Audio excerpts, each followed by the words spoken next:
Packing our bedding plants. Ready-made boxes from our machine come up the conveyor belt. Care instructions and any add-ons are then added to the box. Here you see our accelerator plant food sachets.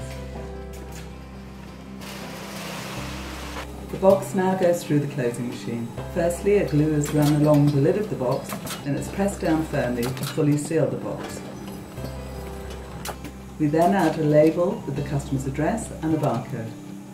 Lastly, the scanner scans the barcode on the label. This then tells us what's leaving our greenhouses, along with the ability to track our parcels.